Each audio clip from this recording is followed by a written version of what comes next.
Yes, indeed, New York City.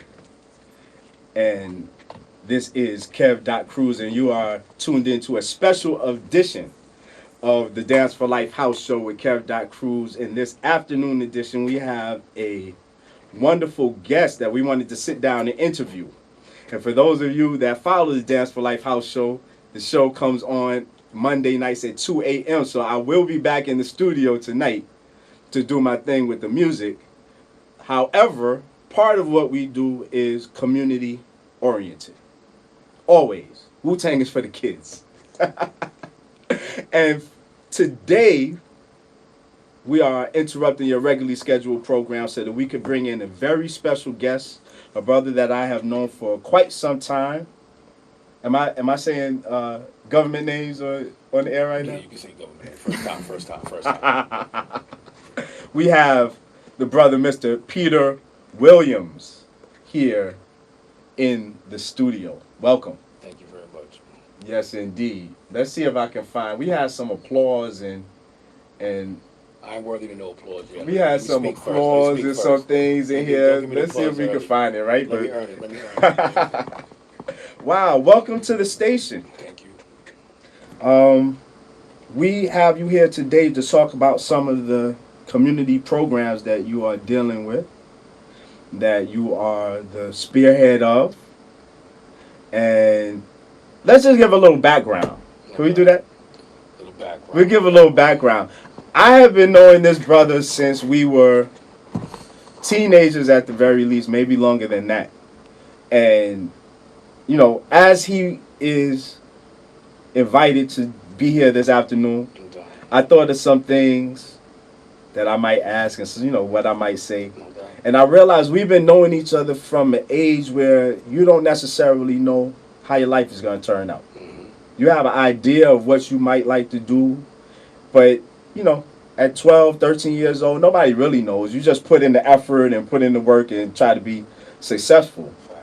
But, and there's a thing right now, you know, they have the Central Park 5 TV show.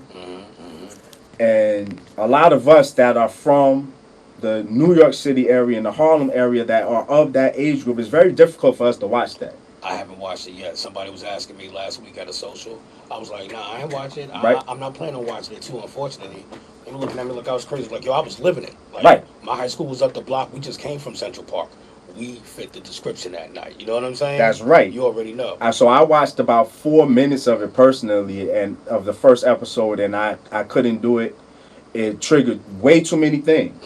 But having said that, we were of that age group at that time, and Peter Williams, who I'm talking to today, if you're just tuning in, and myself, I'm certain that we felt from that young age that we wanted to be an asset to our community that we grew up in. Correct. We wanted to come back and help the community that we grew up in. Correct. And we wanted to give back to people that may not have had the opportunities that we had. At that age, I am certain that we had those thoughts in mind. I remember writing college essays to apply to schools, and I was saying things of that nature. Definitely. And I say all of that to lead up to the fact that we have with Mr. Peter Williams today somebody that has done it, that is doing it, that has come back into the community and is a great asset to the community and to the youth of the community. That in and of itself is a round of applause, and not just the youth, the greater community as a whole. And to be truthful, the most important thing is I ain't never left. I was in Atlanta. I was in the hood out there. You know, my thing is we have too many negative connotations to the term hood anyway. It's just short for neighborhood. Our neighborhood could be just as positive as someone else's, you know, so I rep every hood wherever I'm at. Okay. Now, tell us a little bit about the programs that you work with, and then you can talk about your background and how you got there. Definitely. Well, if you don't mind, let me rewind. You know, Rewind. We are. This is a special edition of the Dance for Life House, so we have time. Yeah, to those days that you were talking about. It's funny because as we were walking our walk, even in high school, and you know we were both privileged to go to one of the independent schools in the Manhattan area. We still fit the description, and even when I was excelling at that high school, I was still fitting the description, and even people that looked like me didn't appreciate the fact that I was a kid from Brooklyn with my medallion on, listening to Public Enemy as I walked in the building. And so, I mean, just to say that, I still carry that hat all the way through as I speak to students, not, and presently saying that you can still it's most importantly, you take care of your business, but you don't have to change your persona, you don't have to change your culture, you don't have to assimilate. You can Right. still be who you are, but it's a matter of having a game plan Okay. and excelling. And so we'll fast forward to now. Okay. Primarily, I am CEO of PBX NYC. Excuse me, PBX Consultant website, pbxnyc.com. Little plug Hold on, right take there. your time now. Let the people But, want to know these things, and they need to know this. So, yeah, literally- so it's PBX. Stands for, first of all, formal introduction, Mr. Peter A. Williams Jr., aka Pitch Black. That's important because the PBX, some of my former students, they know it stands for Pitch Black Exclusive Production. Okay.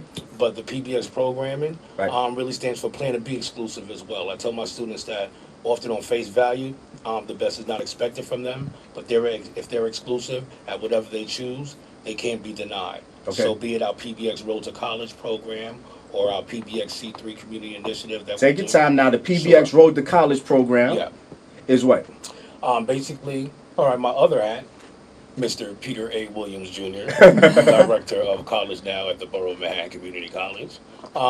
In that role, I facilitate, I structure dual enrollment opportunities across Manhattan, where high school students take free college credit classes while they're still in high school. So there may be the academy at the Borough of Manhattan Community College, where I have maybe 200-300 students that participate on Saturdays, Okay. and a couple of specialty programs during the week.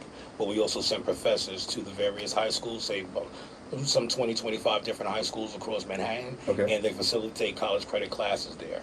Now, that's what I was brought in to do, but I understood that a lot of students need to transition to the college experience. There are even freshmen that matriculate to college that aren't adequately prepared. So that's where the PBX Road to College program comes in. Okay, the PBX Road to College program. Correct. Road to College and Career Readiness. And career readiness. Okay. Correct. Because I understand that not everyone supposedly is on the college track. I say, first of all, I have so many students say, oh, I'm just going to get a job because I don't know when I want to study. And I say, first of all, you go to college, 90% of it is networking. Right. Increase your perspective. Get that spark and understand that there isn't something out there that you will never get tired of studying, will want to do for the rest of your life. And that's the difference between just getting a job and getting a spark and pursuing a career. A career. So what happens is with my PBS quote-unquote Road to College or Career Readiness program, simple things. I wasn't reinventing the wheel, so it was resume writing, reciprocal interviews where the students might interview one another. Okay. But they also videotape, so we include technology wherever we can. Okay. And it's pretty much a rolling STEM program, so to speak. Okay. Now, how does one become a part of the program? What kids qualify, and how, if their parents listening or kids listening that think that's a great idea to be a part of the program, how do they do that? Literally, well, like I said, my program, College Now, is pretty much centered on the dual enrollments experience, and so I've been fortunate to deal with different partners and sponsors to just keep the PBX experience going. So, so to speak, the Guardian Life Investments Corporation, they've actually they've invested in financial literacy curriculums and programming for high schools, and so we include some of their curriculum within the PBX network. Right. And with that funding, I'm able to try to maximize as many sections and as many classes that I have partnerships with as possible. Understood. So, but how do kids become a part of the program? Literally, they have to be in one of our partner schools that host the program, and that's where PBX comes into place. Okay. Because with PBX NY's, it's PBX Consultants or PBX NYC, my company, partnering with outside CBOs, community-based organizations, anyone else that has access to funding. Right. It's just a matter of promoting and spreading these programs, but I don't have access to that funding myself. Okay, so you work with different organizations throughout the city. Yeah, we've had programs at Big Brothers Big Sisters before. Okay. The Door has participated actually with College Now, but we've given some of the pre-college curriculum at times. Right now we're working with, well, this is in my hat with College Now, but we're working with John Jay in establishing a pipeline from prison program. Okay. And of course that college awareness is key, having outside events to to motivate them or what have you, Okay. or just to expose them to all the resources awaiting them. That comes with the conferences and the basketball games that PBX also promotes that not College Now and CUNY aren't necessarily interested in. Okay, now, what basketball games are we Yeah, talking yeah, about, yeah, sir? You like that, right? What basketball games? I So, heard basketball. They're playing All right, so we're gonna rewind. As I always basketball. told my students, whatever you like, whatever you're interested in, you can always integrate that into whatever your career is. So back when I was teaching, and this was back in Atlanta, we were going to the summer months, and some of my students were joining gangs. They were getting into things they just didn't get into. They Okay. didn't have any other outlets. And back in New York, I was fortunate. My mother always had me education programs because she was an educator. Okay. Logistically, we played ball. We always played ball. There were always tournaments everywhere, and I always wondered why there weren't academic programs coupled with the tournaments. Okay. So when I was in Atlanta, got the keys to the gym. I'm like, hey, principal, can I get keys to the gym? I'm going to do my free SAT program on Saturdays, but I'm going to get everybody to come if they know the gym is open afterwards. Okay. And that's what sparked it. I was also the step team coach, 50 young ladies. I miss my girls, Confusion. Shout out to ATL, Southside Clayton County. Right. But, the guys, whatever their motivation, some was basketball, some was spectated or what have you. Right. We had a lot of support. We had a lot of support, but, kids were out of trouble. Right. And they were bettering themselves. Okay. So between SAT, standardized test prep, then we started doing resumes and keep going. So now I've always used basketball either to, like I said, promote student engagement with community, with the faculty. We used to have faculty Right. games as well. And then, like I said, with the tournament that we extended over that summer, I had SAT prep and resume career building classes available in my classroom on the off days. Now the students help facilitate the tournaments, and that's what still goes on now. So Okay. basically, from the students getting their math application, from doing the statistics, Right. to also, of course, the hospitality and tourism aspect of actually helping to host and facilitate. Right. We also have them on the cameras and video cameras. So now you have technology inclusion. They make publications based on the scenario, and so really, it's a rolling STEM project. And we've basically revitalized it, and we couple it with College Now, so we can spread once again the resources that the College Now program citywide has, and also some of the other resources that ASAP and some of the other communities, other community programs also offer. It sounds like the kids get a lot of self-esteem building and a lot of confidence building through these things, aside Definitely. from the information that they might be able to gain and utilize. Definitely, and literally the last time that we had it, literally just this past weekend, July 13th, we were in Washington Heights at the High Bridge Park on West 190th in Amsterdam. Right. And the students from the George Washington Education Complex helped facilitate the tournaments. They did drills with some of the younger members of the community. We have free jerseys, so it was great. But then you have your peer mentoring, Right. which is great for their leadership building. Right. It was experiential learning and real application as the students, some of my little ladies from Law and Public Service. The four different schools in the building. Okay. So we had Law and Public Service, young lady, they were doing my stats. We had a couple of media communication kids, they were actually playing ball. Right. High School of Health Careers and Sciences, that's our main partner with Principal Javier Trejo. And we're doing a lot of things in that building. Ah, that's very nice. Mm-hmm. That's very But it's nice. a model which could be duplicated. Some of the other schools, they use the PBS curriculum to basically complement whatever they're doing with their advisement. Right. And then, we try to organize as many conferences or many invitations in not only the BMCC campus, but any other campuses. It's just a matter of giving people the structure. They all mean well, but Right. a lot of them don't know how the structure to facilitate getting to that finish line. Which leads me to a few questions now. For one more time, and I'm going to ask you to say this many times during this conversation. How can people reach you? Reach me. Reach you and find out information about the program and how they can participate either as a business or one of these corporations that might have the funds or the impetus to get into the community. Definitely. Right? Or, like I said, people that have children that would like to get involved in something of the sort, whether they can come directly to you or Right. I gather that they have to go to the school and get Correct. the school on board. Right. But people need And- the information. Where Yeah, can definitely. they find it? Well, first of all, like I said, the program that I facilitate, College Now, is focused on high school students. Also, of course, I have leverage with programs such as ASAP, CUNY Start, Mass Start. MEOP was the Manhattan Education Opportunity Center, which Okay. helps people recruit their GEDs or come from that point forward. Right. Basically, those can be reached CUNY. CUNY ASAP, CUNY College Now. My program at BMCC would be www.bmcc.cuny.edu/college now. Now, on a greater level, pbxnyc.com. pbxnyc.com. That's right. Plan to be exclusive. Say it again. pbxnyc.com. PBX as in pitch black exclusive or plan to be exclusive depending on who you ask. pbxnyc.com. And that's for programming globally, because we got a timetable, and I got a couple of international trips planned with the students in the next 2 years. But one community at a time. That's wonderful, and I'm about to network with you as we're sitting here because I've been a part of the Hip Hop Loves Foundation for many years, and which also is based on attracting youth through sports and actually through hip hop. And we've done things in Brooklyn. We've done things in Manhattan. The last thing I participated in was at a shelter in Manhattan, and we did a songwriting camp for kids that lived in the shelter, and they were all the way from 9 years old maybe to 14 or 15 was the oldest.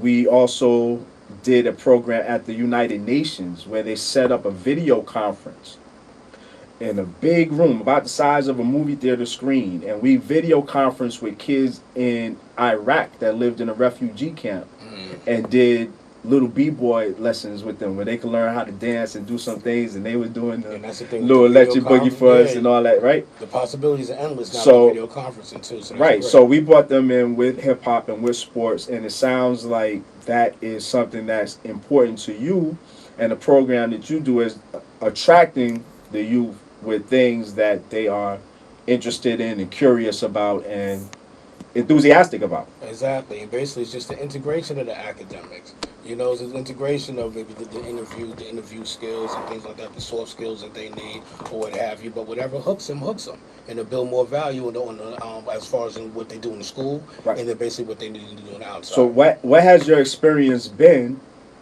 in terms of seeing a young person come into your program from the beginning and the growth and learning curve that you may see as they've completed the program or as they go? What is that like? Oh, wow. The first person to think of was my brother Kevin Lewis, my little brother Kevin Lewis. I haven't checked on him in a while, too. But one time I was doing a spill, just recruiting some students from Upward Bound, another program that's hosted at BMCC. And I told the students, I'm from Brooklyn. And I saw this little brown, round face just peek around the cubicle. He wasn't part of the group I was speaking to. And he was like, "Excuse me, sir. You from Brooklyn?" And I'm like, "No doubt, son. Come through. And, we spoke and what have you. And from that, let's just say that he wasn't able to join the program from that point because he had a commitment and his grades weren't ready. Right. But the following semester, he was ready. He was there. Student, he used to go to one of our partner schools, Lower East Side of Manhattan, but he was from Brooklyn. And the following semester after that, he took a second class and brought his friend through. Right. His friend got a posse scholarship, 4-year posse scholarship, which is a paid-in scholarship to a college. Wow. He as well got a scholarship, wasn't paid in full, but each one teach one. Right. Right now we had 2 that were on their path to college. Right. His first week in college, in his liberal arts school in Massachusetts, he called me and Kevin said, "P, you said everybody in the hood could go to college. They could. Like, they have to take care of their business, but they could, and I'm the only brown person here, but I'm about to hold it down." And he did. Very good. And that's enough I would say. But even while he was in the program, while he was in high school, he was part of our first PBX team. Right. And it was really, I called it my little academic street team, so to speak. Right. I used Umbrella and extra pen money at the end of the year to find there. So okay, so not everybody got their free memo pad that year, but we had a program going. Right. And these he and some of his other members of his cohort, they actually came up with some of the posters and some of the advertisement that they took to some of their schools. Right. So they were part of the collective academy from the various schools, say some 60, 70 schools around the city that didn't have partnerships. Right. And by the following semester, some of their schools did have partnerships from these young ambassadors. Right. So as far as just the empowerment. The students realize that they have to be their own self-advocates. I tell them all the time, you know, most of you are 17, 18, you about one good argument from being kicked out the house, all right? So, you know, up to this point, you may have been pushed to go to school because your parents or someone else told you, but really, you're giving yourself trying to maximize the options you have later on. So whatever choices you make right now, you know, it's basically up to you. Nobody's going to have your back, like you're going to have your own. As you know, I'm a graduate of Morehouse College in Atlanta, Georgia. We are fellow alum, Dr. Martin Luther King. I said, hey, he had everybody dreaming. Right. It's nice to dream, but it's better to plan. Right. Plan to be exclusive. Plan to be exclusive. Straight up. PBXNYC.com. Did I say it right? No doubt. So it sounds like you're not even getting kids, because if people these days watch TV, pay attention to social media, they will have possibly a negative view about what today's youth are about. You hear the millennials term thrown around as if to say that our kids don't have anything on the ball. But you just told a story of even your first kids from your first program in this New York City area, that you not only did you not have resistance towards learning, they embraced it and wanted to share it with other kids. And my whole thing is, we'll bring it back to when you know, when I was teaching back in Atlanta, and actually south of Atlanta, Riverdale, Georgia, okay? Where students didn't think they would go to college, let alone pass it maybe Virginia. And, you know, I could think of the students now that went to Duke, when I got into NYU. Wow. Wasn't going to come that far, but was just so happy that I pushed her to actually apply. Time out, brother. Time out. Because you're saying things because you are obviously a Morehouse graduate and an intellectual brother. But we have to make it plain for people. It's a matter of raising expectations, and it'll fit the right. Let's make it plain for people what you just said. You just said that you took some children from south of Atlanta, Georgia, that did not think they had any educational opportunities in life, and therefore that is a lack of hope about what their life can bring. And you took them from that state and were able to get them into, or help them achieve, attending Duke University, which is one of the most difficult universities to get into, right? And what was the other one? I mean, it's funny, the young lady who got into NYU. And NYU, which is very difficult to get into. She didn't even go because she was afraid to leave that, to go that far away from home. And that's my thing where, forget we talk about the South. Right. Them cats in Harlem that ain't been to Brooklyn or Queens, let alone out the state. Right. People in Queens have been outside. So, I mean, it's really about these students getting themselves the opportunity to expand their perspective no matter where they are. How do you help them do that? How have you seen that your programs help them do that? Definitely trips. We went to One World Trade last year. Great experience. But of course, it's a matter of integrating it into the program and having the sponsor and the funding for it. Right. Also, we have a video arts technology camp that we host at Borough Manhattan Community College. It's a 2-credit course, and we have a application workshop where the students come up with their own studio productions. Right. Those students usually attend either the Museum of Moving Images in Queens, possibly the Paley Center, but getting some more experience. We've been to Starter Studios before, and giving them the experience to do their own production. That's the main thing. Right. Their application. You know, even being, like I said, a former algebra and AP Stat student, when am I going to use this in life? Right. Algebra, I told them, hey, it teaches you how to critically think, follow steps, blah, blah, blah. Stats, well, hey, stats runs our lives anyway. So, I mean, we could talk on for days for that. But really, students want to see where they're going to apply their skills. And when you show them right there, it builds more value in their learning. So all they want to do is be heard and experience. Be heard and experience. And know that what they're spending their time on has value to them. Definitely be heard. We got to touch on that too. Right. There are a lot of people that can offer programs, but kids don't care how much you know until they know how much you care. And that's real talk. As somebody who, you know, we both from the urban community. Right. I mean, it's real. There are a lot of people who mean well, but if not able to connect, right, then it doesn't matter. So I think the connection, that's something that no matter what the ethnicity or culture or what have you, anyone that's ever worked with me or for me, just understanding that they have to see the person. Right. You know, so they're apparently seeing themselves in you, and your capability of communicating with them in their language, and sometimes in their terms, I'm sure, and letting them know that you come from the same place, which is where we began the conversation. But you know something, and that was early on.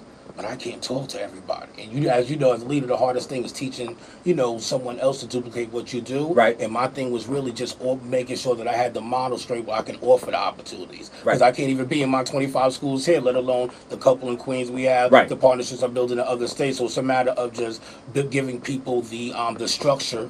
Right. The structure and the motivation and the Right. support. So in to other implement words, this wherever they are. Right. So the program is not just you. It's also the people involved. You're not the one and only tutor. You're not the one and only guide and all Not of these at all. things. So, but a lot of the schools and communities, they have these resources, but there's no synergy. And if you've been in a room with people and oh my God, and they couldn't connect, Right. they couldn't connect for no apparent reason. Right. Sometimes they need that facilitator, and myself and my network, we're more than happy to facilitate. Okay, that's what y'all are able to do. Y'all are able to be a buffer, translator, Exactly. transition facilitator. And not just PBX-NYC. I will say the College Now program in general Right. is just a great facilitator because we have that connection with the high schools and the colleges.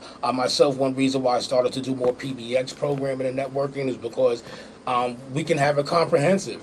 From 3-year-old to preschool all the way up. There's always experiential learning opportunities. Right. There's always peer mentoring all the way up. Right. And I'm excited that we're going to have some CUNY facilities, CUNY in the Heights coming up, I believe, next fall or spring, where such programs as ASAP, again, MEOC, CUNY Start, where we'll be able to even bring back some of those who, fell off their track. Okay. Mm-hmm. And what has been your success rate with the kids? Like Well, we have to maintain at least an 80% success rate to hold on to our funding. Wow. So I know it's at least that. Wow. Also, that's big, brother. Don't move too fast past that. Can we get it now? We can start giving the brother applause in the studio today. 80% success rate, or it doesn't work at all. Now listen.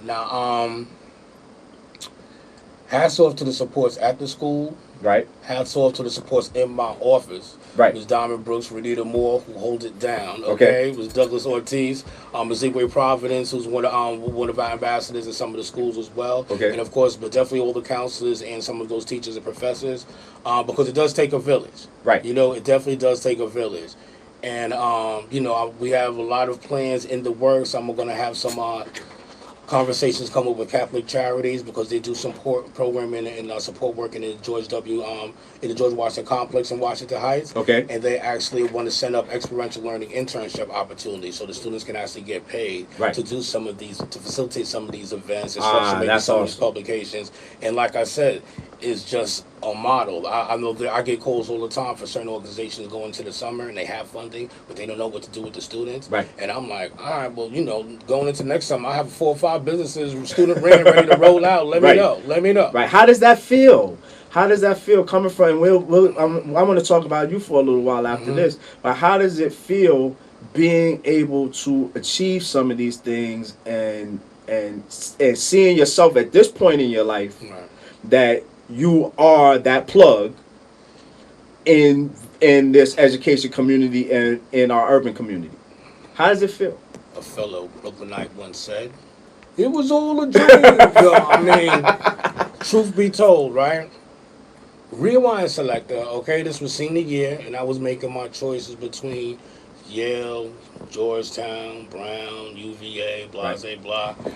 And I have friends of mine that I played ball with that went to my high school, quote-unquote, clique from school, but, my Brooklyn or my Long Island crew, and I played ball with and party with, and they didn't have the same choices. Right. Had a couple that got that were offered basketball scholarships, but they didn't have the fulfilling scores in the SATs. Right. And I'm like, ooh, I wasn't on my game. Everybody around me should have been successful. At my school, we were taking practice SATs, and we were put on the path of success. Right. And my other friends weren't. And so that was the first time that I really, the bell rang. Right. So even towards the end of that year, I had to do my first community service project, and it was my first SAT math little tutorial. We did it at the old church that I used to attend, and we did it on Saturdays. And students that were the same age as me, parents were coming up to me, Aaron would never come to this, and he wakes me up now, and he brings me the keys, and he's mad. Well, Mr. Pete's going to be mad or late, and what are you doing? And I'm like, I'm just talking to him and just giving him a game plan. Right. So, later it's like a cheat code for life, huh? Like you get a cheat code for video games. When people give you information that you can use in your life to better yourself, it's like a cheat code for life. And the way education is set up when we were kids is so much junk in it that you had to wade through. You didn't feel necessarily like you were being given tools. You felt like you were being indoctrinated with things that weren't good for you. And we all know this. And you talked about being a young brother walking around with your public enemy medallion, and that most certainly was me too. It was me as well. And we had a consciousness to know that we wanted the information, we wanted to use the information, and we weren't being given the information. And that's a deep thing to know. And you're talking about your senior year in high school, you're 16, 17 years old, maybe 18 years old, and having that feeling of what you wanted to do for others. Because the whole thing too was, I remember being in the food court, and some of the students were talking about some of the other cohorts that didn't happen to be African American, talking about what schools they might go into. And I'm like, yeah, he got to Yale, but affirmative action. And I just came around the corner. I was like, hold on, I got a 760 on my math SAT. Wow. I was like, yo, you cheat off of me in AP Physics. You ain't even in AP classes. I earned mine, but I know I'm always going to have to prove myself. Right. And that's why I'm taking my talents to Atlanta, Georgia. You know what I'm saying? For real. Like, and my whole thing back then was, hey, I understand. Trump had kids in middle school and out school.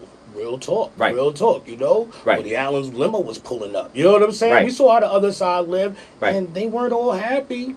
Right. They didn't all have good energy. Right. They were coming back from their trips at the ski lodge after their long breaks, and they wanted to know what kind of fun we had at BK. And I'm like, we were in BK, we were in Co-op, we were in Harlem. It was all great energy and love, you know? So that's the whole thing, is that I've always wanted to continue just mark and let everybody know, hey, yeah, we need money to make a living, what have you. Right.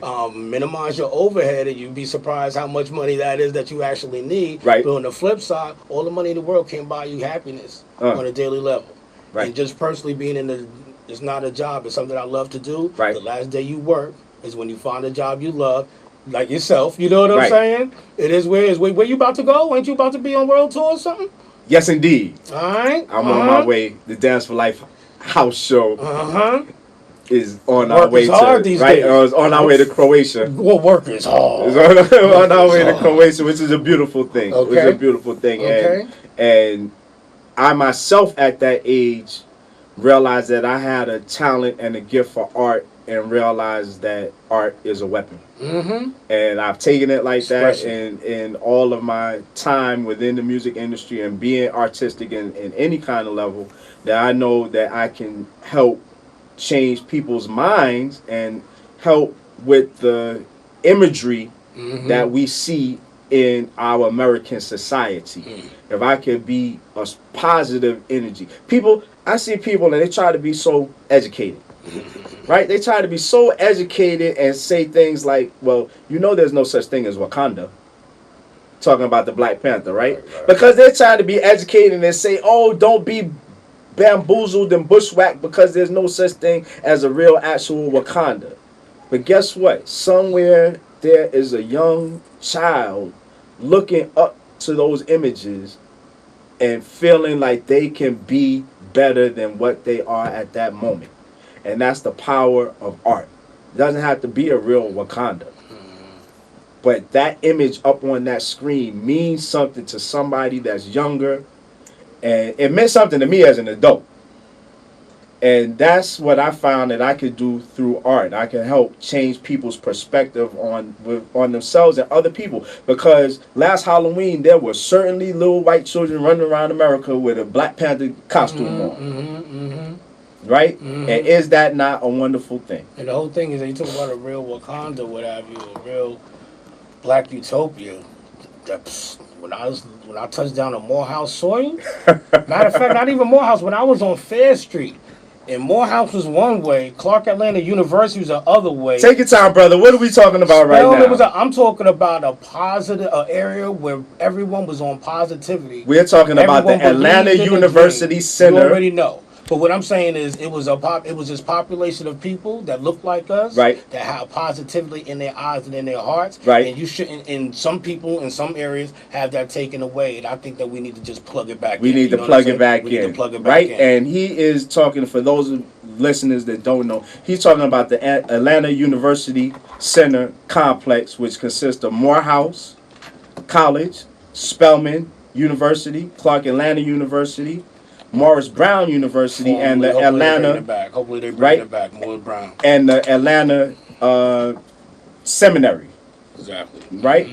And all of those schools within Atlanta are located within a short walking distance from each other.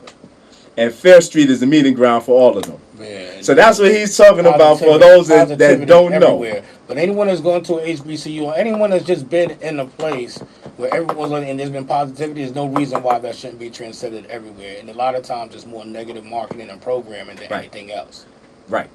Isn't it? So how did you end up making that choice, and how, you talked about it a little bit, but elaborate, how did you end up making that choice to go to a historically black college, and how has that shaped the subsequent choices and opportunities you've gotten in life? Well, my thing was literally, like, I did a lot of the networking. When I was in high school, I understood also that the financial aid packages that I was offered some of these Ivies at the time, that I was going to have to take out a considerable amount of loans. Right.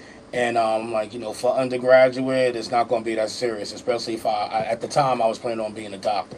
Oh, wow. So that was the whole thing too, was that, you know, oh, Peter's good in math and science, he's going to be the doctor in the family. And I mean, you know, I was just used to making sure I did my homework and got my A's and B's, and my mom ain't put me on punishment. And, you know, man, all right, be a doctor, okay. Right. And, you know, my grandmother, she was the head RN at Lincoln Hospital in the South Bronx or whatever for years. Okay. And that's an essential fact, all right? Okay. So we'll fast forward to being, so actually you asked me about the whole funding situation. I mean, the choice of colleges. So right then I'm like, okay, I'm not going to go through undergraduate and then have to take over $100,000 worth of loans for medical school. Right. I don't care how much I'm going to make. Right. So, you know, thinking about that, some of the financial aid packages started getting better, but I had my excuse. But to be truthful, I'm like, you know, I'm tired of people putting their hand in my flat top.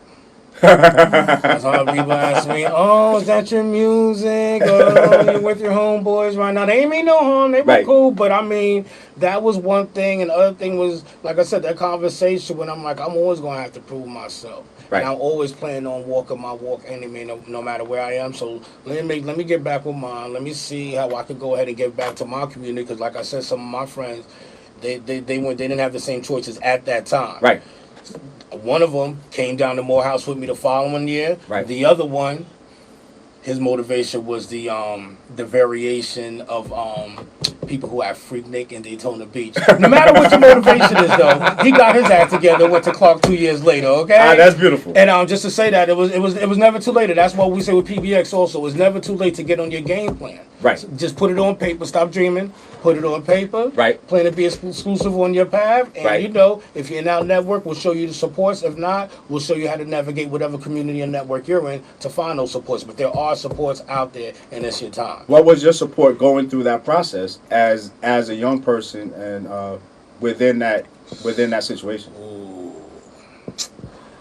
Ooh, it's because a lot of the people who were affiliated with me in the programs that even afforded me the position to get into the private school, we were all definitely just supposed to go Ivy League. Right. So when I didn't go to the Ivies, one of those main supports that got me to that point were no longer there.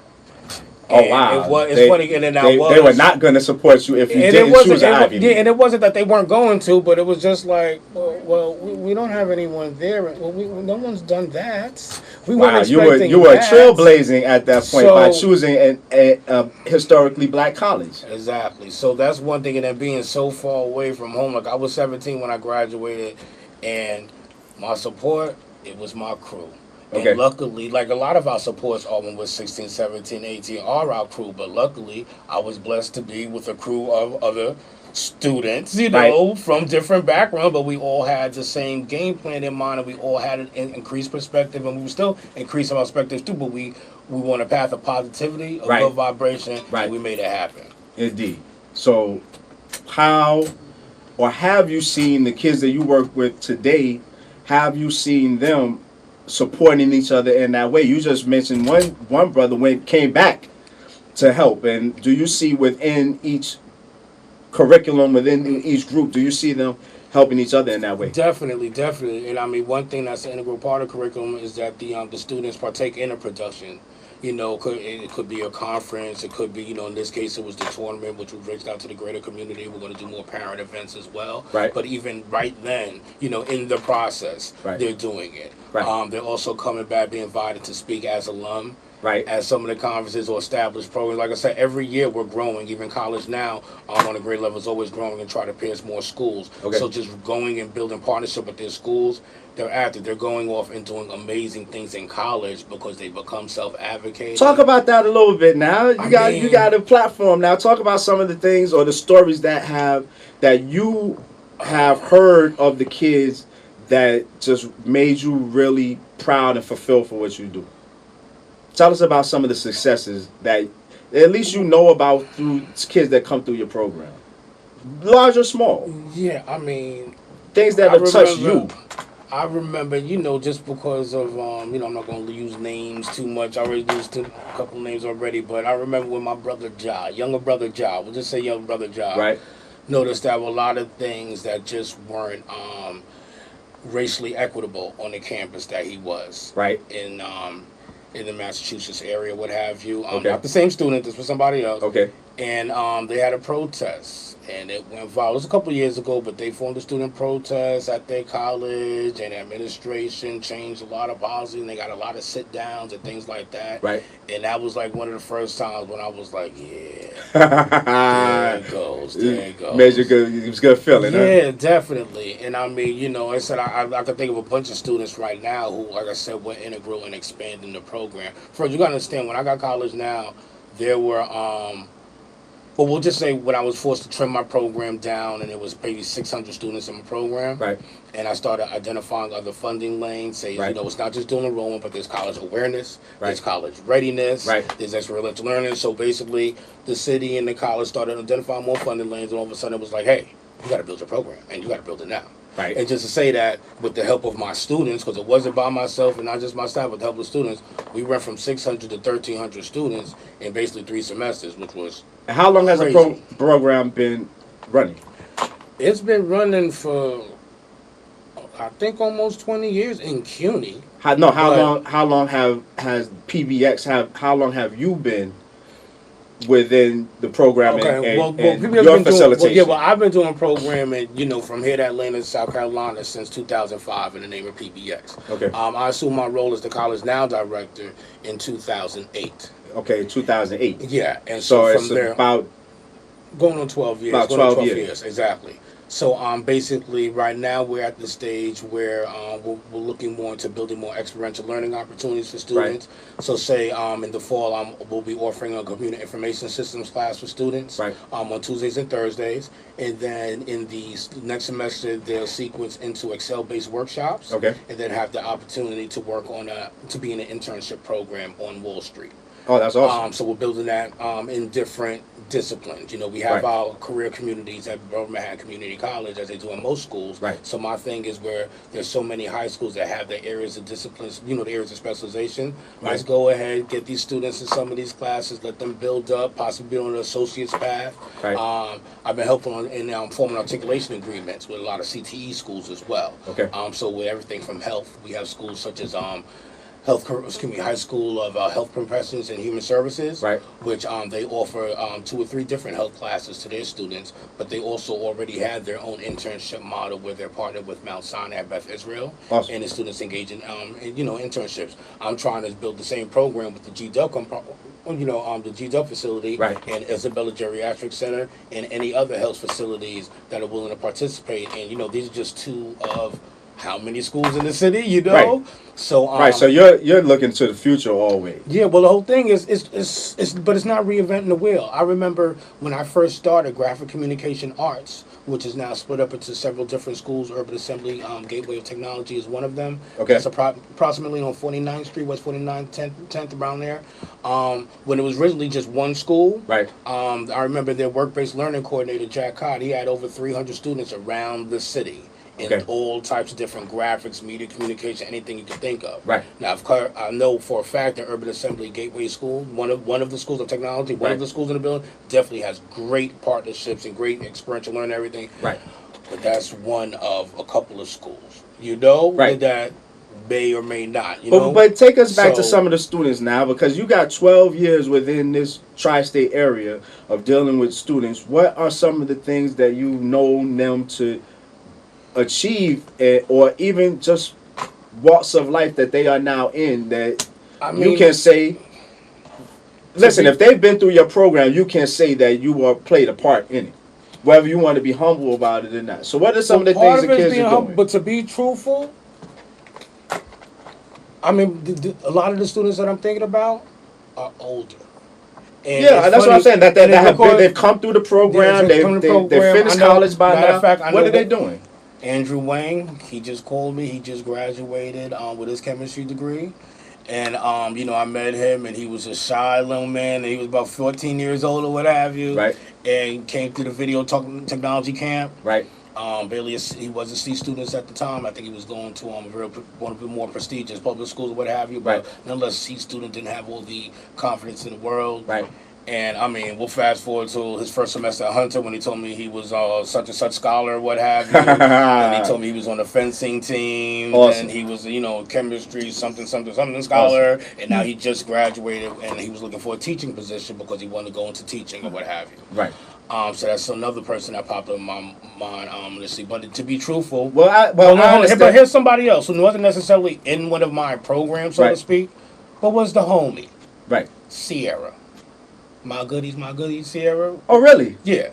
Now, Sierra, she went to Riverdale. But I literally one of the first students I met when I was teaching, or whatever, when I first started teaching at Riverdale. Right. She went to another school for 2 years, or what have you, and then came back to Riverdale her senior year, but we were always tight. Right. Just to say that, she was always about her game and about her business. Right. So when she blew, right, and everybody thought they were going to be the next Sierra, right, and I was like, hold on.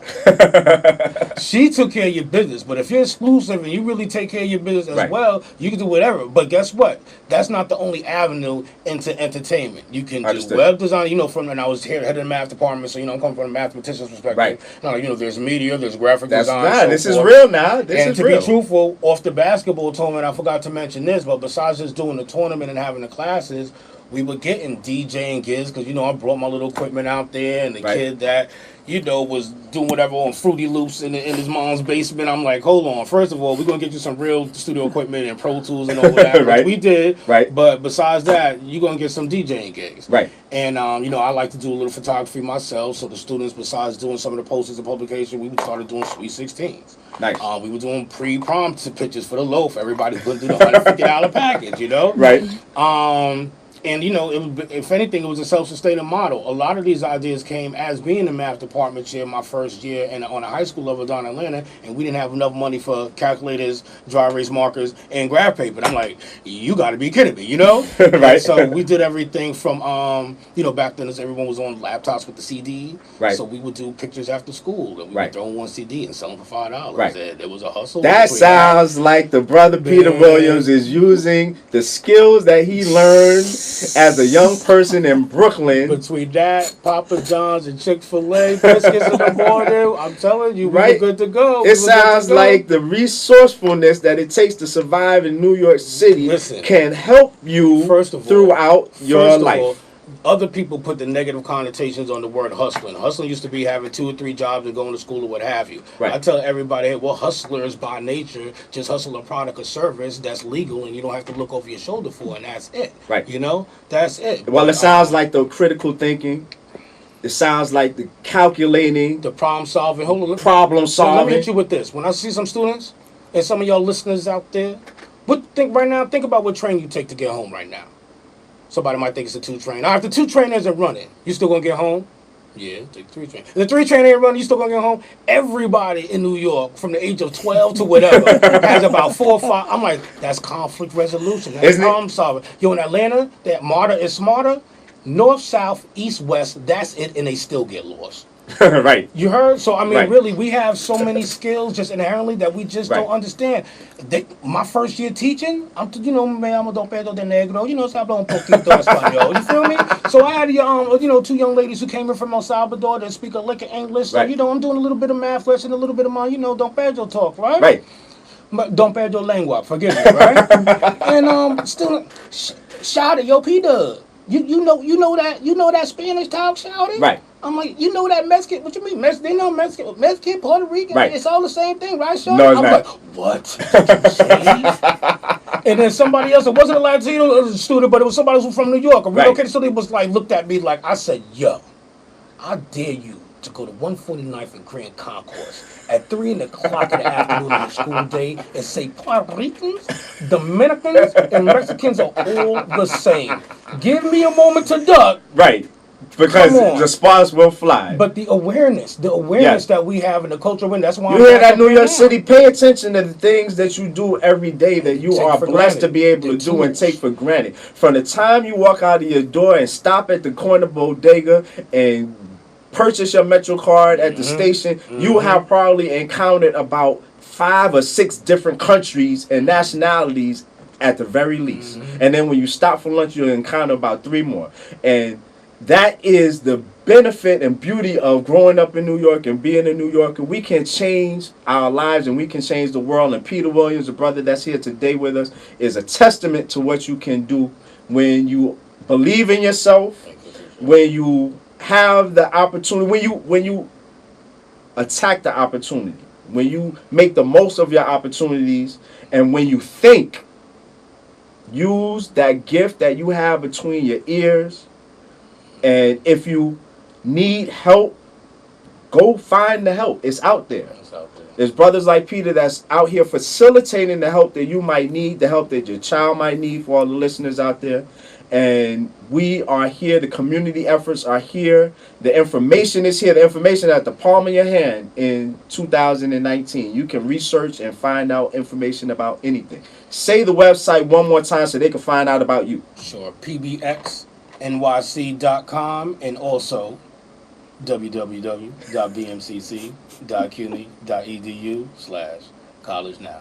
Hit them with the easy one more time. pbxnyc.com. Peter Williams, thank you for joining us this afternoon. It has been a wonderful pleasure. All the best in your future endeavors, and it has been a wonderful gift for us to have you on the Dance for Now house show with Kev Dot Kruz. One love, my brother. Thank you. Thank you. Yes, sir. We out.